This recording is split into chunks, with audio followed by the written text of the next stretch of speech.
I read 119 books this year, so this is my top 5 of 2025. Let's get into it. First up is this one. If you have not read Direbound yet by Sable Sorensen, put it on the top of your TBR for 2026. I kid you not. Book 2 comes out May 5th of 2026.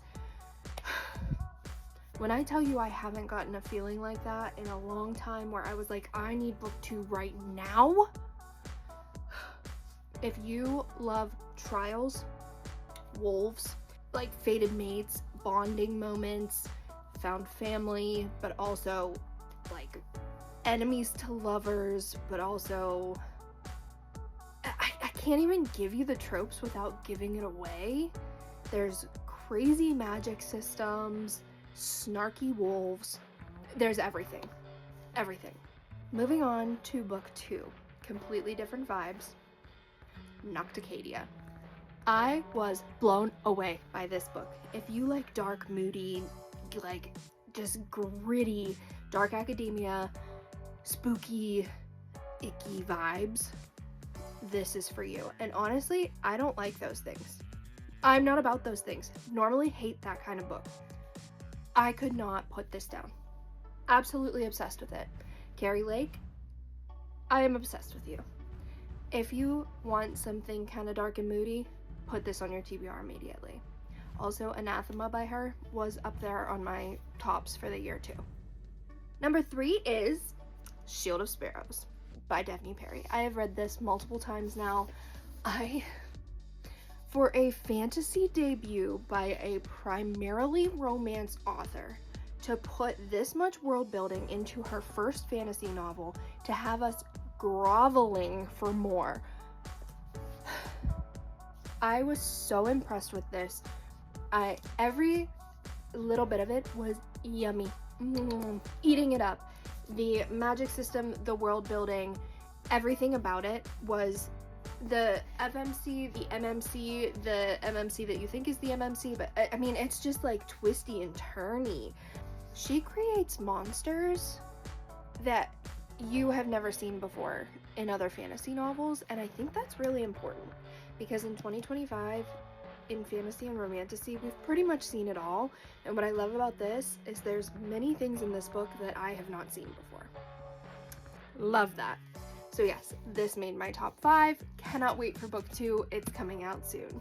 In the romance genre, my top romance book of the year was Till Summer Do Us Part by Megan Quinn.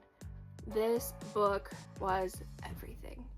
I got it as an ARC. I was lucky enough to get it as an ARC, and I ate it up. The audiobook was phenomenal, and then I read it as a physical book when it came out.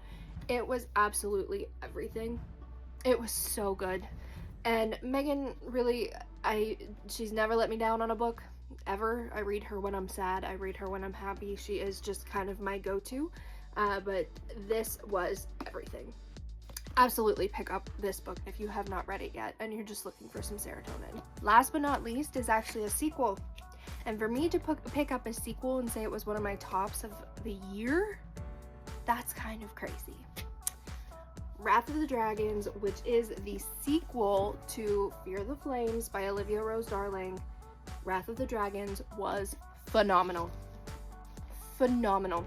Took me about 6 chapters to get into, but once I did, and the cliffhanger at the end, the ending of this book, I closed this book and I was like, what do you mean?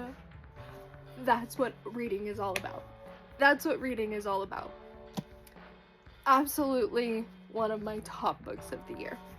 So if you don't have any of these on your TBR, add them immediately.